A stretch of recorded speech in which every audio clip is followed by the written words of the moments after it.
Don't adjust your TV set. This man's skin really is blue. Yes, it was a shocking cause that you see in our thumbnail, but it's not just about ordinary people.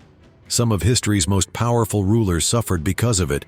Kings who couldn't even walk, ancient humans doomed by their own families, and a hidden family so horrifying that even police were terrified.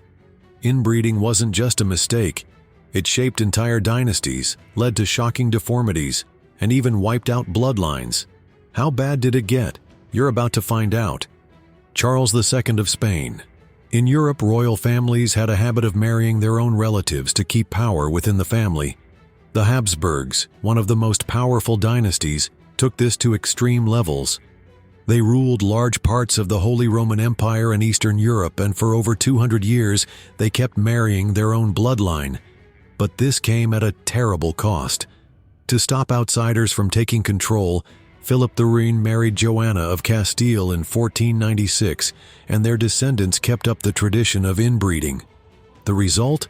Severe health problems, physical deformities, and a shocking number of children who didn't survive past childhood. More than half of their children died before the age of 10, but one of the most disturbing signs of Habsburg inbreeding was the so-called Habsburg jaw. Their lower jaws stuck out so much that eating and speaking became difficult. But if one person truly showed the horrors of this inbreeding, it was Charles II. Born in 1665, he was the product of generations of uncle-niece and cousin marriages. His inbreeding level was so high that it was even worse than what you'd expect from siblings having a child. His jaw was so big that he couldn't fully close his mouth, causing him to drool constantly. His tongue was so oversized that he couldn't speak properly until he was 8. Walking was another struggle. He didn't take his first steps until he was 4. As if that wasn't enough, Charles II was also weak, sickly, and completely infertile. In a twisted way, that was a relief. It meant no more dangerously inbred Habsburgs. When he died in 1700 without an heir, rumors spread that his body was in a horrifying state. Some claimed his head was filled with water and his testicles had turned black. While those might be exaggerations, one thing was true. His death without an heir triggered the War of Spanish Succession, which lasted 13 years and finally put an end to Habsburg rule in Spain. Ferdinand I of Austria. Ferdinand of Austria wasn't just the ruler of an empire, he was also a product of extreme inbreeding. His parents, Emperor Francis II and Maria Theresa of Naples and Sicily, were double first cousins, meaning all 4 of his grandparents were the same people. That's not exactly a recipe for good health. Born in 1793, Ferdinand suffered from severe medical issues. His head was unusually large due to hydrocephalus, a condition that caused fluid to build up around his brain. He had trouble speaking, suffered frequent seizures, and some reports suggest he had a cognitive disability. Simply put, he wasn't in great shape to rule an empire. But that didn't stop him from becoming emperor. In 1831, he married his distant cousin Maria Anna of Piedmont, Sardinia. But even his wedding didn't go smoothly. He reportedly had a seizure in the middle of the ceremony. The couple never had children, which, given the family's history, might have been a blessing in disguise. Despite his struggles, Ferdinand was known for being kind and well-liked by the public. But as political tensions grew, it became clear that he wasn't fit to handle the pressure. In 1848, during a wave of revolutions across Europe, he was forced to step down. His health problems didn't shorten his life, though. He lived to the surprising age of 82, proving that even extreme inbreeding couldn't bring him down completely. Neanderthals. Though the last known Neanderthals disappeared around 40,000 years ago, their story isn't as simple as it seems. Thanks to genetics, we now know that these ancient humans had a surprising secret. Many of them were seriously inbred. Take one Neanderthal woman from the Altai Mountains in Siberia. Scientists studying her 50,000-year-old toe bone found something shocking. Her parents were likely half-siblings, but that wasn't all. Her DNA revealed a long history of inbreeding in her family, showing that Neanderthals, Denisovans, and early modern humans were already mixing at that time. But why were Neanderthals so inbred? They weren't exactly forming royal dynasties like medieval kings. The problem was much simpler. They lived in small, isolated groups with very few potential partners. When your dating options are mostly cousins or even closer relatives, inbreeding becomes almost inevitable.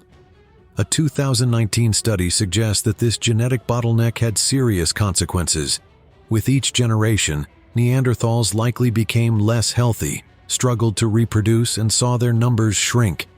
They also may have been weaker against environmental challenges, making survival even harder. Meanwhile, modern humans had a much wider gene pool, giving them an advantage in adapting and thriving.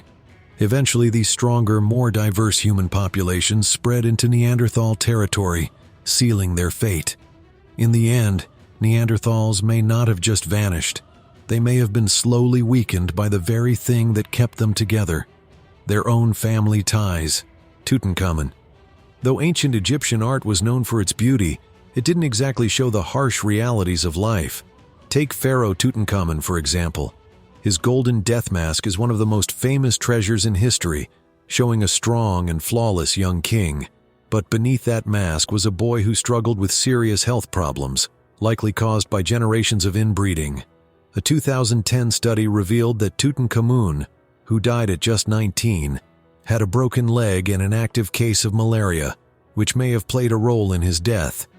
But those weren't his only issues. He suffered from scoliosis, a cleft palate, and a clubbed foot that made it difficult for him to walk. On top of that, a disease was destroying the bones in his left foot, forcing him to rely on walking canes, over 130 of which were found in his tomb. So, why was he so unhealthy? His family's obsession with keeping the royal bloodline pure led to dangerous levels of inbreeding. His father, Pharaoh Akhenaten, married his own sister, and Tut himself married his sister or half-sister. This may explain why he left no heir. His tomb contained the remains of 2 stillborn babies, the Colt family.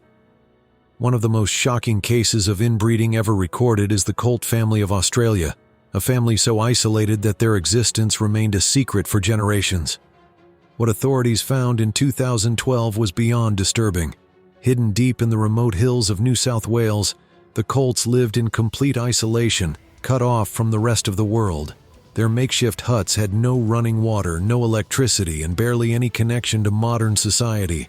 But what made this case truly horrifying wasn't just their living conditions, it was their family tree. In 1960, June and Tim Colt, originally from New Zealand, started this disturbing cycle. June herself was the child of a brother and sister, and she went on to marry Tim, continuing the pattern. Over decades, their children and grandchildren were born into this hidden nightmare, trapped in a cycle of abuse and inbreeding. When police finally uncovered the family's remote camp, they found 12 children living in filth. Many were malnourished, uneducated, and suffering from severe learning disabilities. Some had unusual facial features, and DNA tests later confirmed the terrifying truth. Some children were the product of incest, with no real understanding of the outside world. Even worse, abuse had been going on for years. Tim and other male relatives had taken advantage of their own children and grandchildren. Though some of the daughters denied what happened, the evidence was undeniable. This case shocked the world, showing the devastating effects of inbreeding, isolation, and neglect. Many of the children rescued struggled to adapt to normal life, a haunting reminder of the horrors they endured.